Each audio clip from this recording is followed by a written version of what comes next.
Have you ever imagined an alternate world or what life would look like 100 years from now?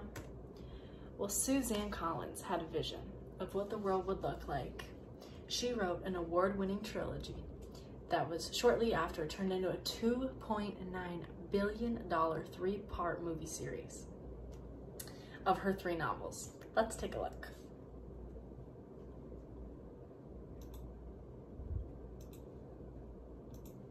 It's your first year, but I'm not gonna pick you. Primrose Everdeen. A volunteer! I volunteer as tribute. We have a volunteer. Welcome to the 74th Annual Hunger Games! From District 12, Kansas City, We salute your courage and your sacrifice. There's 24 of us, Cal. Only one comes out. You're stronger than they are, and you know how to hunt. You really want to know how to stay alive? You have to make people like you. Hope, it is the only thing stronger than fear. I'll figure something out. Trust me.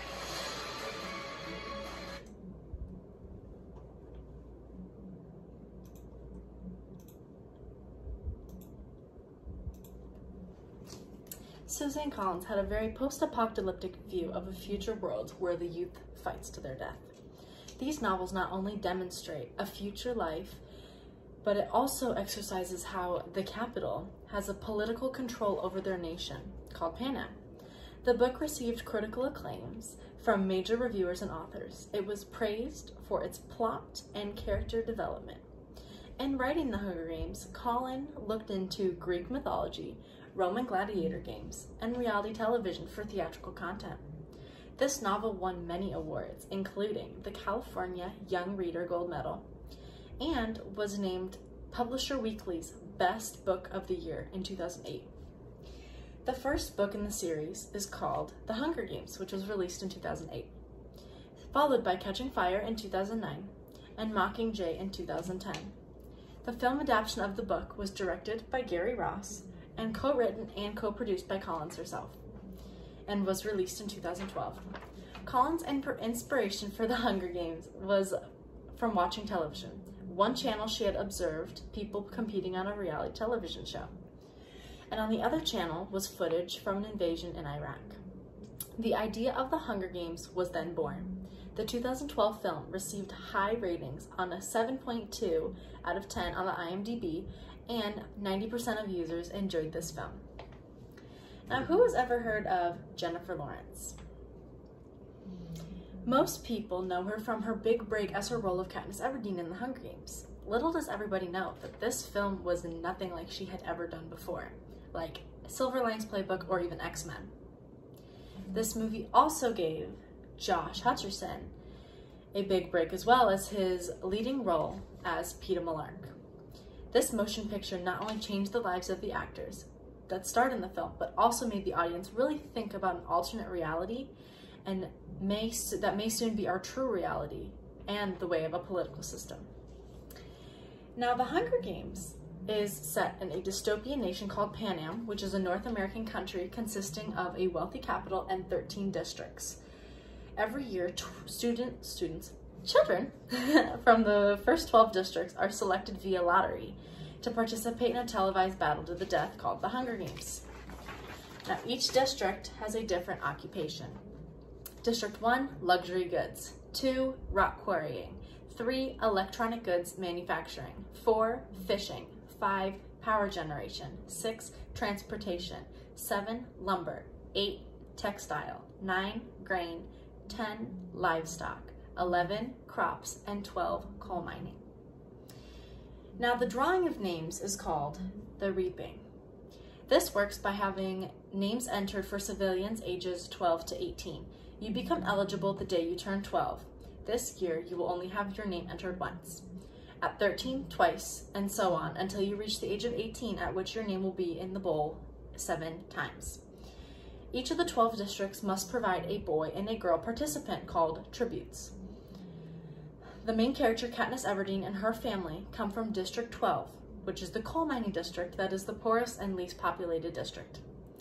Now Katniss volunteers to replace her 12-year-old sister, Primrose Everdeen, after she is chosen to compete. Her and her fellow tribute, Peeta, are then escorted to the Capitol by their chaperones, Effie Trinket, and their mentor, Haymitch Abernathy. Haymitch stresses the importance of gaining sponsors, as they can provide life-saving gifts during the games. Donations from sponsors range from medicine, food, to weapons that are sent in via silver parachute silk.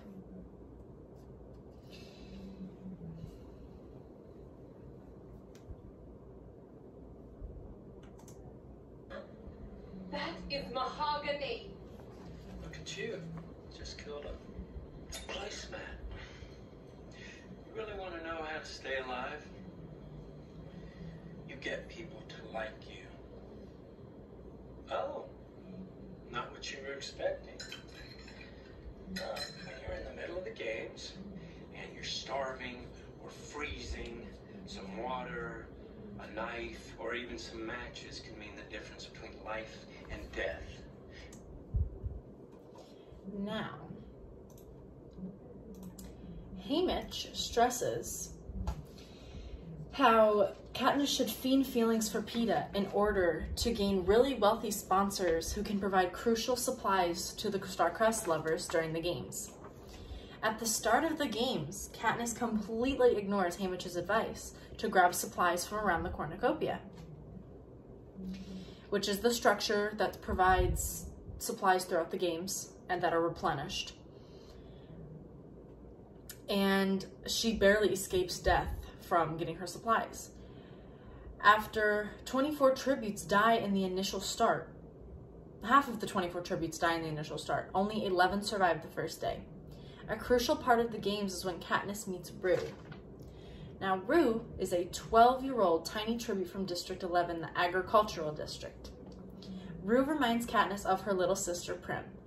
Katniss acts as her primary protector, and the two become allies. Now, very shortly after they become allies, Rue is killed by being impaled by a spear by a fellow tribute.